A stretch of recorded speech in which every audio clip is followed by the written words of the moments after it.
Welcome back to Simply Satisfied, everyone. My name is Greg, and today I'm joined by Jonathon Aslay. He is a midlife self-love and life coach. He's expanded into deeper essential philosophy and what it means to truly love. Jonathon, thank you for joining the show. Well, thank you so much. I'm honored to be here. Of course, of course. Now, I'm curious. To someone who didn't know or had never checked you out, what would you tell them when they ask, "What do you do?" Well, professionally, I'm a dating and relationship coach, but I really recognize that dating and relationships really trigger the number one emotional health issue most humans are faced with. And it's that I'm not good enough, I'm not lovable, and I'm not likable. So I help people become more whole within themselves so they can enter the dating marketplace with a little bit more confidence. Okay. And how do you go about building that confidence? Well, within my coaching, it's mostly centered around, I believe when we have clarity of what we want and who we are, we have more confidence in the dating marketplace. And I'm using the term dating marketplace, but when we're out there dating, and through that confidence, we make better choices. So part of what I do is teach discernment, teach clarity. I'm not here to, my strength isn't to help you become whole as a person. I'm here to help create clarity because I think honestly, people out in the dating marketplace are running around with their heads cut off like chickens, excuse me. And I think we've lost sight of the purpose of a relationship outside of, attraction, entertainment, romance, and physical connection. Most people really haven't contemplated it. So I help encourage which I believe is a necessity, and that's approaching it from a place of intentionality rather than ambivalence. Okay. Intentionality rather than ambivalence. Elaborate on that for a little bit. Well, okay, if I'm going to be speaking to the guys out there for a moment, men typically operate from a dating perspective of they have a physical need that wants to be satisfied. And so they're approaching it from an attraction-based way of relationships. And they're not really thinking about, could this be a good partner for me? Do we share the same values? Are our lifestyles compatible with one another? And most importantly, does this person have the emotional maturity and relationship skills to actually be in a relationship? But guys aren't even contemplating that for themselves, regardless of, contemplating it from a woman's perspective. And from the woman's perspective, and this is going to sound like I'm throwing them under the bus, but women tend to operate, well, if we love each other, magic fairy dust will always solve our differences, our misalignment in values, the fact that this person hasn't healed from their childhood wounds. So women tend to operate from the fantasy land, and men tend to operate from basically a clueless nature. And again, I'm generalizing, and I'm not saying all men. Yeah. No. The generalization for the, not 100% of the time, but for the most part, you hit it spot on. Yeah. Because even myself I approached relationships from the physical standpoint when I was younger. And you mentioned earlier about somebody being a whole person before they look to get into a relationship and everything. What does that mean? Well, okay, in all fairness, there is in my purview, there's no such thing as full wholeness. But I do believe when we are working on ourselves when we can be self-aware to know our negative patterns, our limiting beliefs, our judgment of others, how our insecurities, our fears, how our actions affect other human beings, I believe we begin to ascend to some level of enlightenment or self-awareness. So and again, when I used the term whole before, I just meant whole from the sense of we're not always in emotional pain. Not to suggest that we won't experience emotional pain, but for those who are continually in emotional pain, like depression, anxiety, and it's a constant state of being, it's difficult to show up whole in a relationship when you're suffering in that sort of way. So, but ultimately, I'm here to encourage self awareness, self responsibility, really to know thyself before you involve another human being in your, what's the word I'm looking for? Your drama, if you will. And what I mean to say your drama, I mean, life is a dramatic experience. So if you're going to invite someone to be into that, then do so with a level of consciousness that says, you know what? This other person's feelings matter just as much as my feelings matter, but my actions have consequences. So be mindful of that. And what led you down the path of wanting to help people in their relationships? Oh, well, I mean, I've got to kind of give you the backstory. So, around about 20 years ago, I went through a divorce. I was going through a divorce. I lost my high-end corporate job where I was making over $250,000 a year, and I got wiped out in the market crash of 2008. So, and what was interesting, my drug of choice was online dating. I mean, I was literally constantly online dating to fill a void within myself, talking to women incessantly, sometimes 2, 3, 4, 5. I once had an 8-hour telephone call. We started at 8 at night and I finished at 4 in the morning. I remember that call. And Wow. I was somewhat addicted because this became my therapy of sorts from un, from a unhealthy point of view. But what was happening was I was communicating with women. We'd talk about online dating. Sometimes I wasn't even meeting them. We were just talking about our experiences. And then they would reach out and say, hey, Jonathan, would you look at my dating profile and help me make it better? And I'm like, sure, change this photo, do this, do that. This is back when online dating was more like the Wild West. And then they'd meet somebody, and then I'd get a call, Jonathan, will you check out the guy's profile and tell me what you think about the guy from the guy's perspective? And I realized I had a knack for profiling men in particular that were going through divorce and alimony and child support and visitation rights and family court, because that's the space I was in. And so I kind of evolved. I jokingly say I was like, you know how the FBI have profilers for serial killers? Yeah. Well, I can profile serial daters, serial monogamists, nice guys, bad boys, and the right guy for you, is what I told women. And I threw up a cheesy website, I believe, in 2010. And this is how my business got started. Wow. I kind of want to see the old cheesy website now. Oh, I don't even, I mean, I wouldn't even know where to look for it anymore. It's probably in some file somewhere. This was back when I had no idea how to create landing. I don't know how to do them anyway, but I had someone create a page for me. Um, and what was interesting is when I threw up the website, all of a sudden I got a phone call like, would you like to be a guest on a radio show? And I was like, what? And I'm like, sure. And honestly, Greg, I was talking out of my ass 15 years ago. I was operating from in a very egoic place.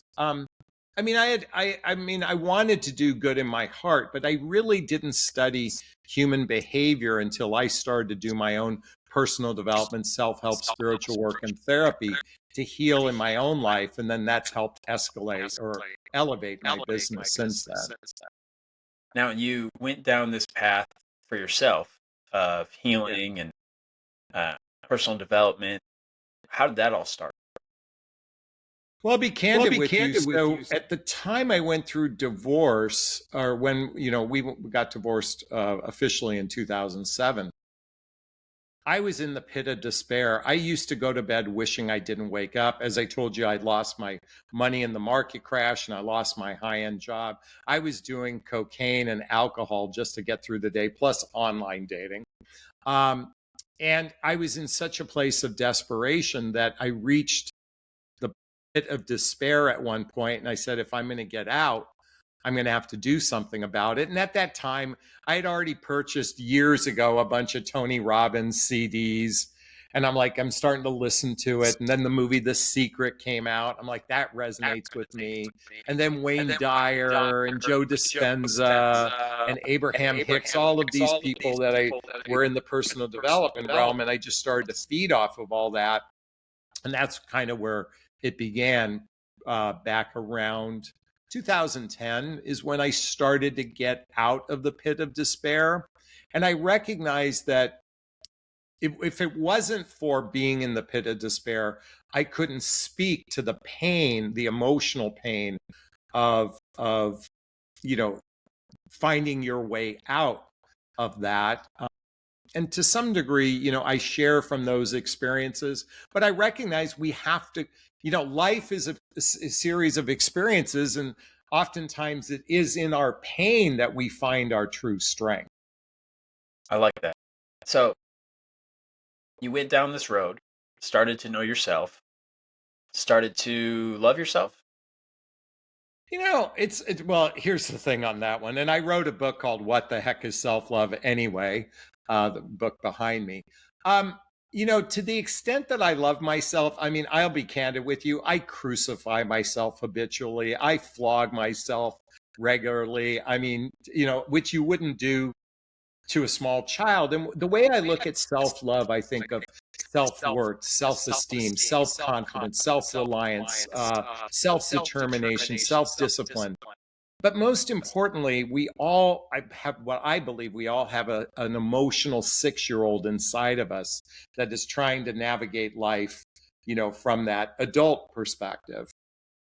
And self-love is taking care of that little 6-year-old inside of us. And as I said, the adult in me will sometimes flog myself and crucify myself. But there's a little kid going, please don't do that. Just love me. Just hug me.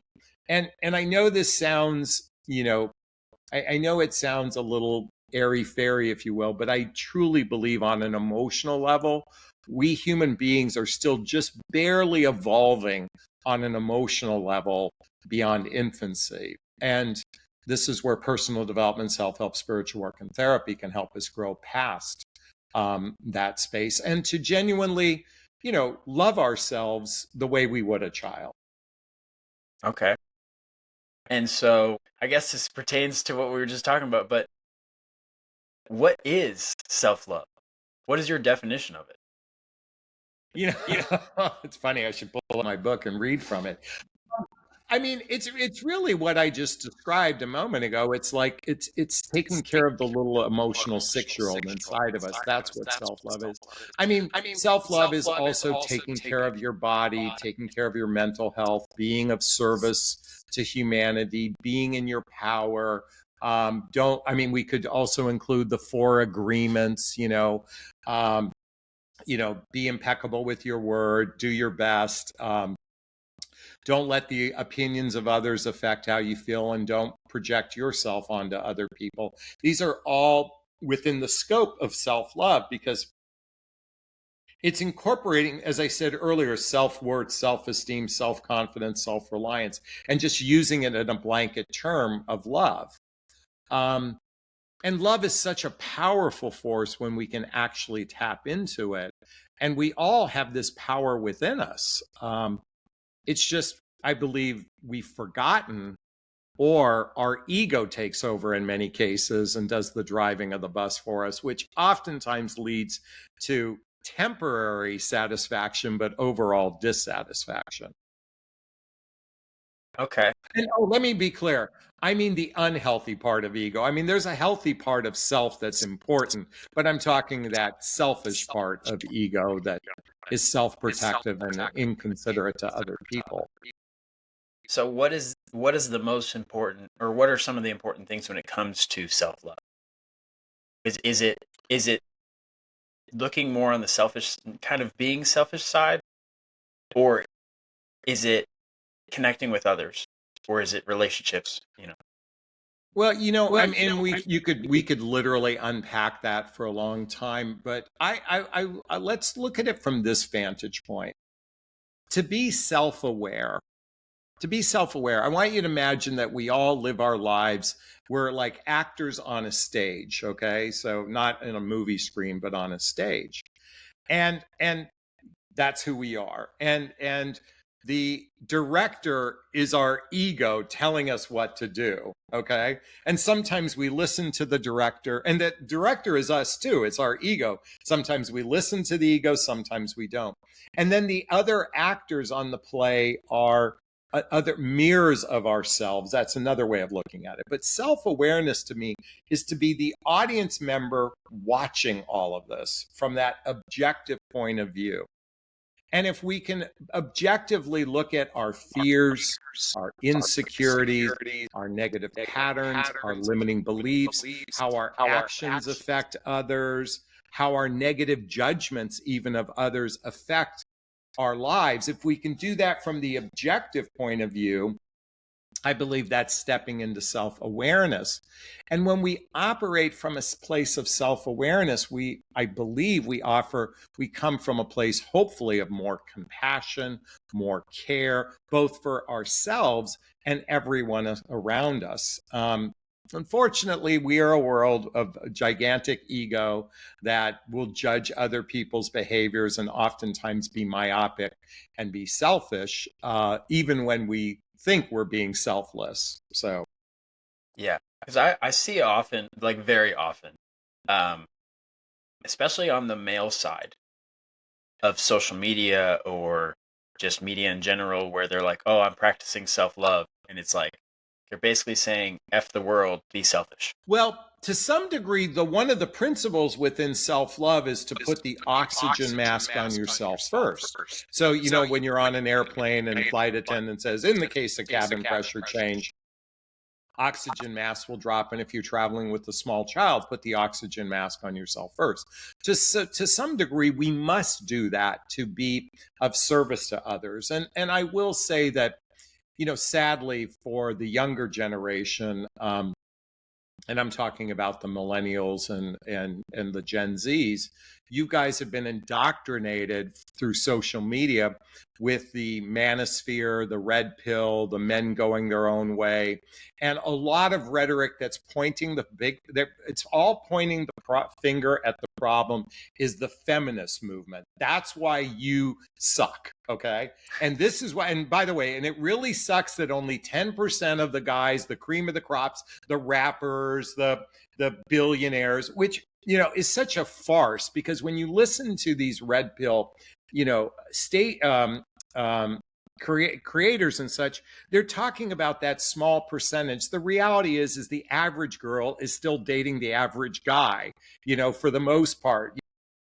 Yes, there is the cream, the high value guy, which these high value guys are just a bunch of guys that are good looking who make a lot of money. That's not high value. High value represents character and being in integrity with yourself and another human being. But I think sadly, the younger generation, particularly men, are bombarded with so much garbage that they're so hyper focused on pointing the finger at what's wrong. And to some degree, I do believe it's important. Stay in shape, or be in physical good fitness. Do your best to survive in this world, and we need money to survive, so do your best. But let go of this narrative that women are bad. It's good that women are empowered. And to some degree, there's certainly, here's the thing. If you go back hundreds of years ago, women were miserable. They have this fantasy that women were happy. Women were property. They were miserable hundreds of years ago because they were treated, well, actually, before social media, actually, men did treat women a little bit nicer. But to some degree, they were second-class citizens. They couldn't vote. They couldn't put property in their own name. So we have elevated to a place in our world where I'm grateful for women's empowerment. Are some women overly entitled? Absolutely. But to some degree, I think for men in particular, I think stop listening to the red pill noise and just focus on yourself. And again, I'm a big proponent, personal development, self-help, spiritual work, and therapy. That's what I preach over and over and over again. Okay. And so for everybody that is you start when you first started, you would audit people's dating profiles and now you help people in their relationships and everything, and somebody comes to you, let's say male, female, it doesn't matter. Somebody comes to you and they're like, "Can you help me with my relationship?" What kind of steps, like what do you ask? What kind of questions do you ask them about their relationship? Sure. So I get women and men reaching out to me wanting some perspective on the relationship they're in. First, I send them a questionnaire. How old is the person you're dating? What do they do for a living? Do they have children? Are they divorced? Most of my audience is a little bit older than your audience, but, I go through these series of questions. There's probably 30 plus of them. So I make up a profile in my head of where I think this person might be at on an emotional level. And then we talk about what's going on in the relationship to give perspective. Now, Greg, I'll be candid with you. Most human beings are terrible at romantic relationships. They have weak communication skills, weak relationship skills at best. Okay. So, I mean, statistically speaking, most relationships don't work out. I mean, the average person I know has had five relationships lasting 3 months or longer. Well, if you're still single, that means you have a 100% failure rate. Yeah. So, or I should say a 100% ending rate. So, it's very rare that people meet, fall in love, and stay together for the rest of their lives. And part of that is because we don't know how to regulate our own emotions. Oftentimes we don't know how to articulate our feelings in a way that can be seen, heard, and understood. And so we're bouncing off of each other in a relationship. And we have this fantasy that if it's not perfect, it's not worth being in it. I mean, if even one fight means you're not right for each other. I mean, we have this fantasy. And the healthiest relationships are the ones that can overcome their differences and conflicts continually over and over and over again.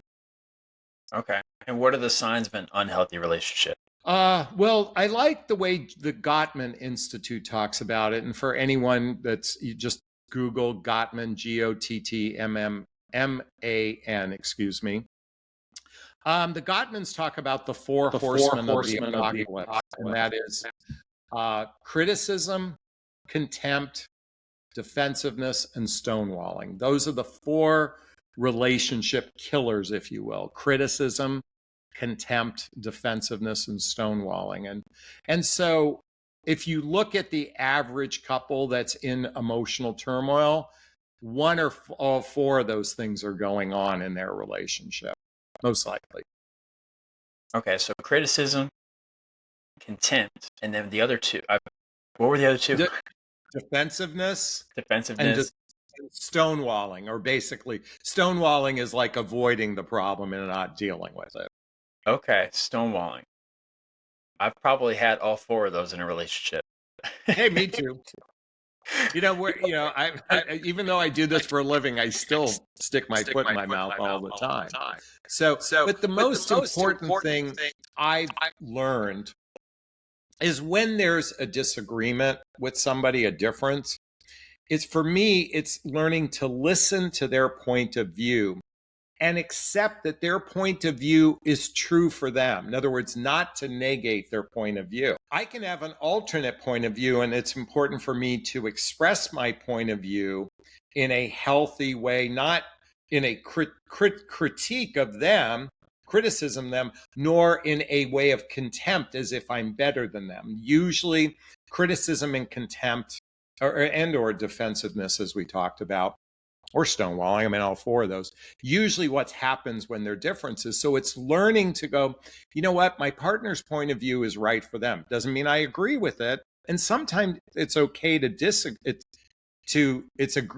What's that phrase? It's to agree to disagree, excuse me. But first is acknowledging that your partner's feelings are valid for them. And sadly, too often we dismiss the other person's feelings. I'm right and you're wrong.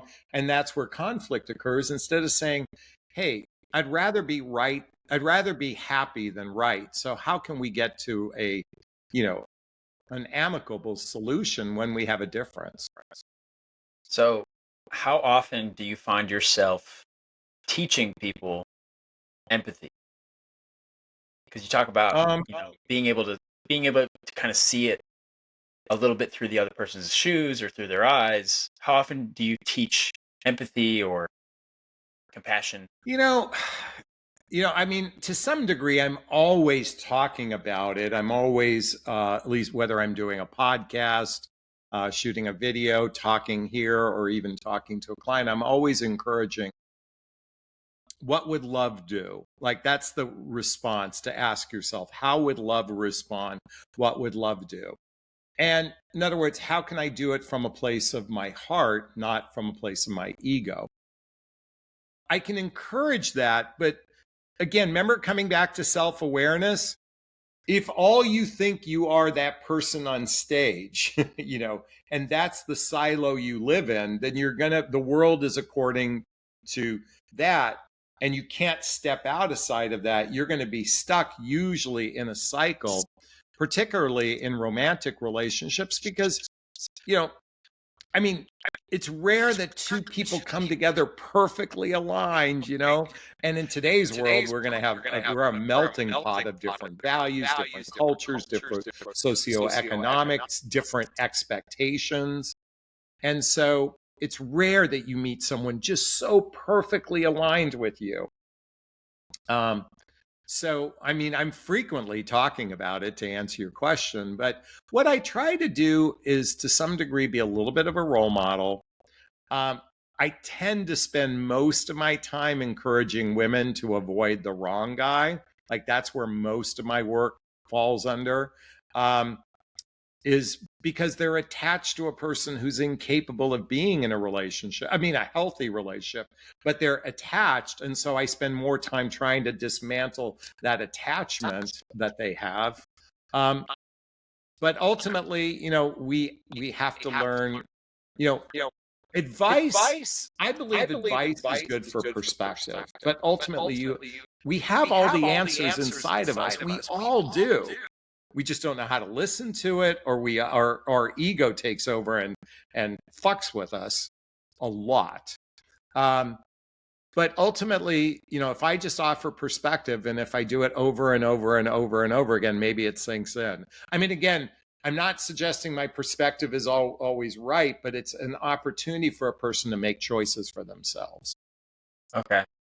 And so you said that you kind of are helping a lot of women not get into or not stay in the wrong relationships or not even get into the wrong relationships. How much, and you talk a lot about, which I love, emotional regulation, self-awareness.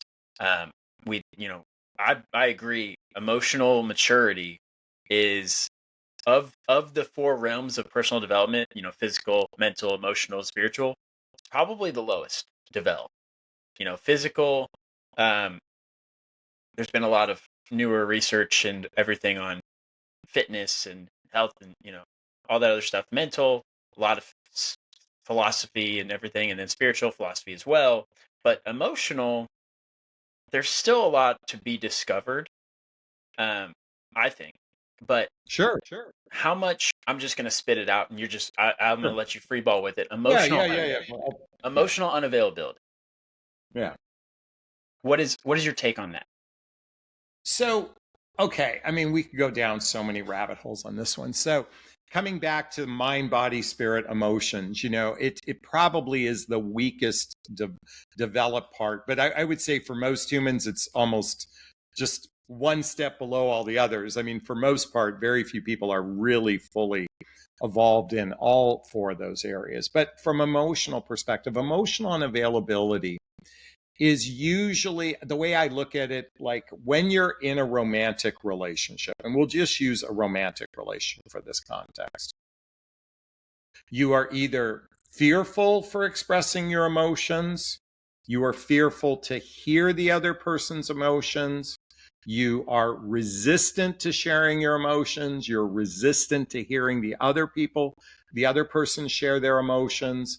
And so to me, that's the core of emotional unavailability, is that you don't want to delve into that swimming pool, if you will. If you look at emotional connection emotional intimacy as a swimming pool, they're either resistant, reluctant, or fearful of diving into the pool and swimming in there. That's to me emotional unavailability. Now, I want to say something though, a lot of men tend to be reluctant to dive in the pool. Now, there are a lot of women who think, oh, they just swim in the pool. But I want to be clear about women.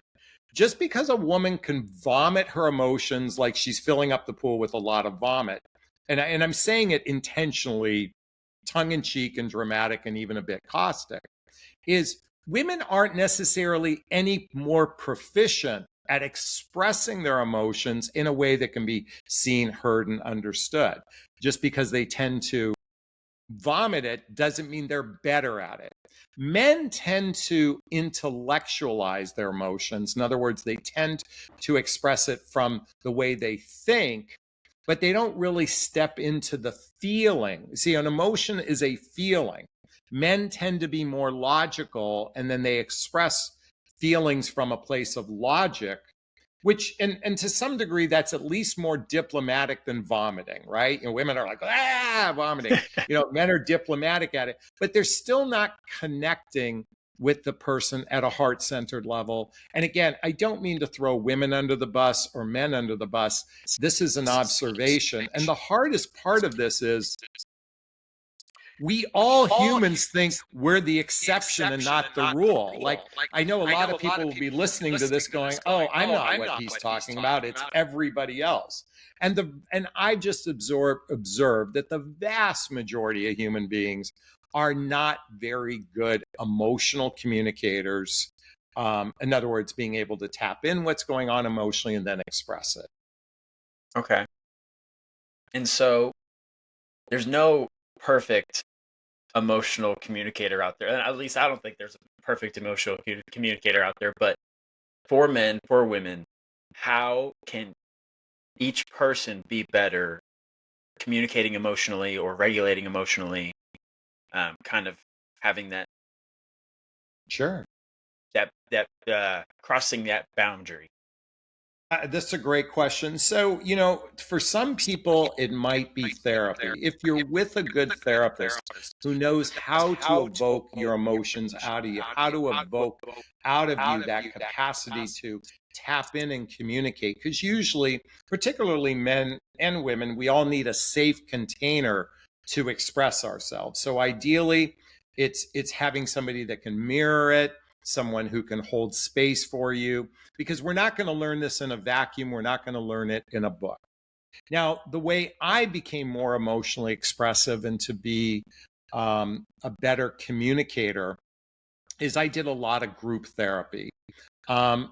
Once a month for a decade. In other words, sitting with a group of men and women and doing workshops designed to talk about our feelings. And when you're hearing other people talking about their feelings, one after another, and I'm not talking about vomiting problems. I'm talking about really, hey, I have a fear and this is what my fear is. And when you start hearing other people express, it becomes so much easier when you've done it a number of times to go, it's my turn to share. And then pretty soon you're the one who wants to go first, whereas at the beginning I was like, I don't want to say anything. But when you've done it a number of times, it helps if you do it in the right environment. I believe it can be a gold mine for tapping into one's awareness. Okay. And also, usually in a group, you call each other out on your shit. So, the thing is, and I think it's important to be called out. I mean, I use the term shit, but to catch our blind spots, self-awareness is going, hey, you know what? I might have a blind spot. Let me hear someone else's point of view, because this is an opportunity for me to grow, instead of getting defensive and saying, you're wrong, you're just projecting, It's like taking constructive criticism and going, wait a minute, I can grow from this. And that's the other benefit of group therapy versus a therapist. The difference between a therapist and a coach, a therapist has some rules that they can't cross boundaries, whereas a coach can just go, hey, you're being a fucking idiot, and this is why. See, but someone like you talked about, you mentioned the term good therapist. And I love that you said that, because yes, therapists have rules and they can't cross some boundaries and everything, but the best therapists have been the ones that are like, hey, I don't think that's, such a good idea, or like what you're talking about, we want to reel that back in. And kind of like what you're saying with the group is to kind of call you out on um, if you're being selfish or if your ego is taking over, right? I've also had therapists, or I've met therapists that are just the all out supporters of everything. Yeah, I mean, there's therapists can be over glorified, cheerleaders to some degree. I mean, can be. But a good therapist knows how to call you out, I believe. Yeah. And I like the group setting. I've never done specifically group therapy. I mean, I've had a group of friends that it acted like therapy, but um because we were able to connect Actually, on just deeper for the levels. record, Greg, what I was describing was my circle of friends. I mean, it was effectively group therapy, but it was all people who were in my personal circle. Okay. Um, so it was more like group therapy meets pajama party meets cocktail party kind of thing. And it'd be like a 24-hour get into our shit, kind of stuff. And sometimes we use psychedelics to get a little bit deeper. To open our hearts up a little bit more. Yeah. Now that actually helps go into what I want to ask next is, what's the balance between relationships and friendships? Like, how important is your relationship meshing with your circle? Well, I think if you're I think an important route to relationship success is an integration of your romantic relationship with those people that your loved ones, whether it's family and friends. And sometimes that can be a little bit problematic, usually more so with family than friends. But yeah, it's important to integrate the two. And I think of a romantic relationship in the same venue of one of the best parts of friendship is that space of trust, that space of being able to speak from your heart, speak your truth, to someone. And a romantic relationship should have that same feel. In fact, if you are not really good friends with your partner, then you're probably not with the right partner. Your partner should be somebody that you play with, you laugh with, but you also can share your fears, your insecurities, your doubts, knowing that they're not going to abandon you. And I know every red pill guy would say, never show weakness, never show insecurities. I'm like, that's bullshit, because your partner is your safe haven. That's part of the equation. And I don't buy this bullshit that it makes a man look any weaker if he expresses an insecurity. Now, do you have to vomit all of your shit? No. But your partner is there to, that's part of the contract you make with each other, is that we're going to hold each other's hands during the tough times. And by the way, we won't grow that emotional elevation if we're repressing our emotions to the people that we're mated with. Okay. And what are some of the signs of repression? I mean, to some degree, it's good to regulate your emotions if you're just going to go off on like a tangent and what's the word, a tantrum or something like that. Learning how to regulate your emotions is a good thing. I think repression, though, is not identifying a fear or insecurity and if we don't flush it out, it will become a virus inside of us. It will become a bacteria. It will become a malignant within us. And like, from what I understand, stress is probably the number one killer because it creates all the other diseases in our lives. And so if we're repressing it and not looking at it and working through it, it's not healthy for your relationship. And again, I don't believe you should, like, I use the term vomit a lot in this podcast, but I mean, it doesn't mean you have to just vomit everything, but certainly if it's material to the relationship, then I think it's important to bring to your partner's attention. Okay. And are there people between what we've talked about with emotional regulation and looking at, your past, forgiving your past, looking at the inner child, trauma? We haven't even dove into trauma, but are there people Yeah. are there people who aren't are not ready for relationships? Well, I guess the question, we could sit there, like, what's the definition of is? What's the definition of ready? I think there are people that probably could effectively, not, I don't want to say intentionally harm someone, but if you haven't done your inner work and you're operating from a myopic, selfish place, there's a collateral damage to your unconsciousness. So to that extent, the collateral damage is someone else's feeling. So if you're operating from, I just want my needs to be met, I just feed me, fuck me, shut the fuck up when I'm watching TV, and I'm being intentionally bombastic there for a second, or joking. In other words, if you're only in it for yourself, you most likely will hurt someone else's feelings along the way. Okay. And that, I just don't think that's good karma.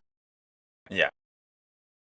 And so for everybody listening, what would you tell them about their current relationship, or a relationship they're looking to get into, or a relationship that's going to happen in their future, or just themselves, relationship with themselves? What would you tell them?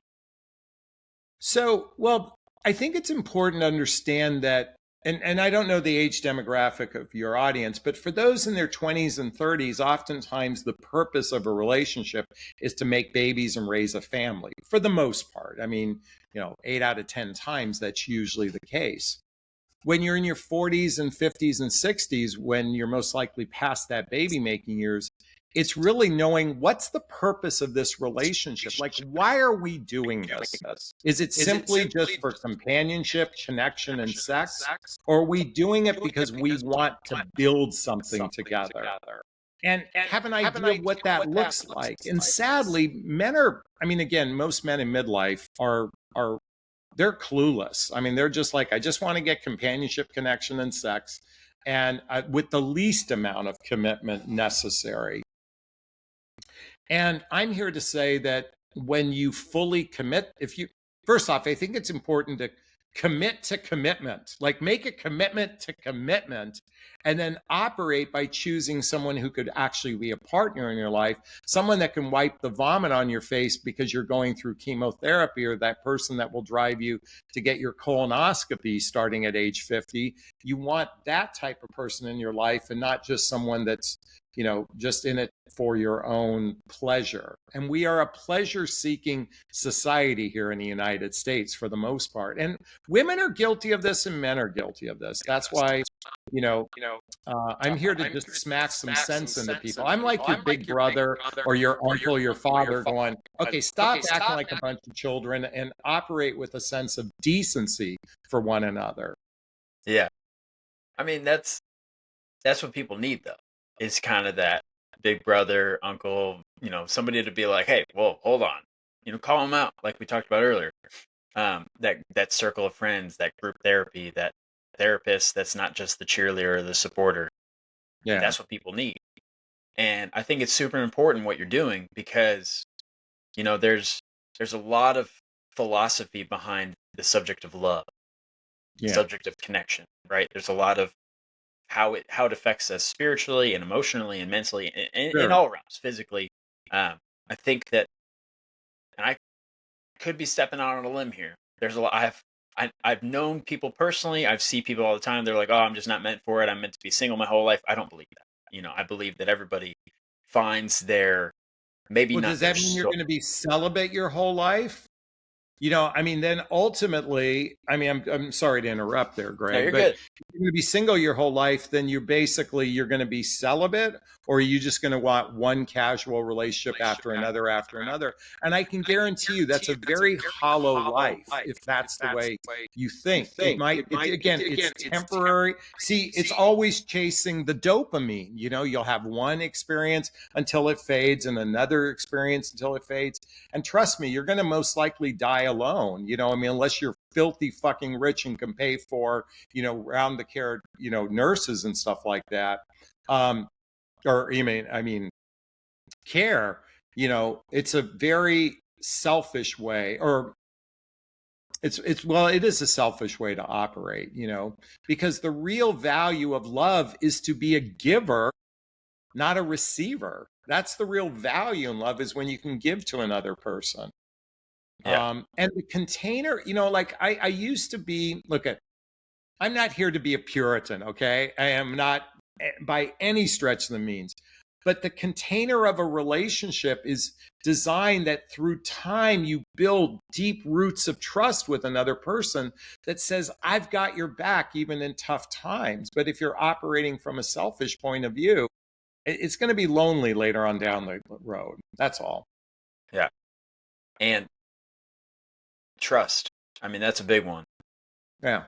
What is your opinion on broken trust? Well, let's look at trust first, and then we'll look at broken trust. So to me, trust isn't just about fidelity in a relationship. I mean, that's one component of it. But I think the most important facet of trust is, your best interests are my best interest? Now, I'm not saying that this is everything you want to do is what I want to do, but what's in your best interest and my best interest, and vice versa. Like, trust is, I've got your back. Okay. When you betray that trust, oftentimes, whether it's infidelity or lying or that sort of thing, it makes it difficult to surrender to when I use the word surrender, I mean to have faith that this person's going to have your back when you need them. And so, I look at it the way the military looks at it, loyalty is the highest value within the military. In other words, don't leave a man behind, or leave a soldier behind, excuse me. That sort of thing is, operate from that vantage point, not your own lens, your own binoculars, but operate looking through someone else's eyes. And that's what trust is having the other person's best interest at heart. Okay. And broken trust, then it's like living life underneath a sinkhole. You don't know it's going to collapse, when it's going to collapse. Can trust be rebuilt? Oh, absolutely. But it's going to take conscious effort. It's going to take actions, repetitive actions, consistently. The challenge is, once, we humans oftentimes operate, a little bit in la la land when it comes to trust. And certainly when it's broken, that facade, does disappear. But it can be built on a stronger foundation behind the just a blind faith that can be built through your actions with one another. And it's going to happen through regular communication of vulnerability, authenticity, and transparency. That's how you're going to build trust with someone, if you're transparent with them, authentic and vulnerable with them. Okay. I like it. And now, and the reason I ask about trust, I believe it pulls into relationships a lot, right? And it kind of goes with self-love, no? Kind of building trust with yourself. Sure. You know what? The first person you have to trust is yourself, because, the challenge is, we've been indoctrinated at least here in the United States. I can't speak for other parts of the world, but we've been indoctrinated. I need you to love me so I can feel good about myself. I mean, we are suckling on the nipple of, I need constant validation and reassurance from the other person. Trust is that capacity. Self-love is that capacity, is to nurture that within yourself. So you're a giver of love and not an expector of it. Hey, look, I could sound like I'm preaching from the mountaintop here. I am still riddled with gigantic insecurities. I'm a Leo. I love to be adored. I'm aware of all of this. And so, in fact, from a dating vantage point, I lead with all of my not my problems. I lead with my insecurities. And if they're still standing, that's a person I'll invest in. Yeah. It's funny you mentioned being a Leo. Every Leo I've ever met, people are like, "Oh my gosh, you're a Leo." I'm a Gemini. And when people learn I'm a Gemini, they're like, "Oh, yeah, you're schizophrenic." That duality within you. By the way, two of my three significant relationships, two of them were with Geminis. Oh yeah, yeah. Well, and both my boys, which pictured behind me, they're both Geminis. What's your birthday? June 12th. Okay, mine is May 24th and June 7th. So, Okay. I hope I didn't out you by putting that out publicly. Oh no, you're good. You're good. So as we've talked a lot about relationships, trust, emotional regulation, self-awareness. Now, part of the part of the theme of the show, part of the theme of Simply Satisfied, is the things you've learned along the way, the things that brought you to today. We Yeah. talked about your background. We talked about some of the relationships you've helped other people with, some of the experiences you've had.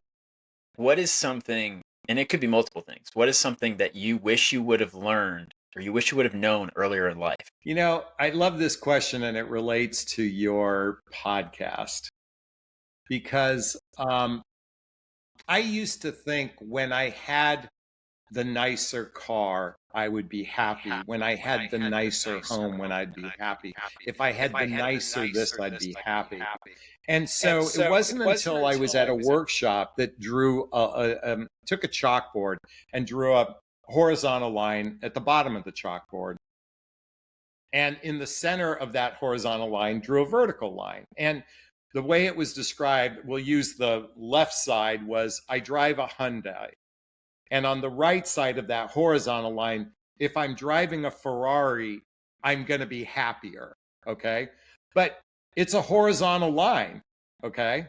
You might temporarily be happier with that car, but it's only going to be temporarily happy. The vertical line was described as, basically the horizontal line are the things in our lives, that things would make us happier. But the way it was described to me, the vertical line represented love and learning.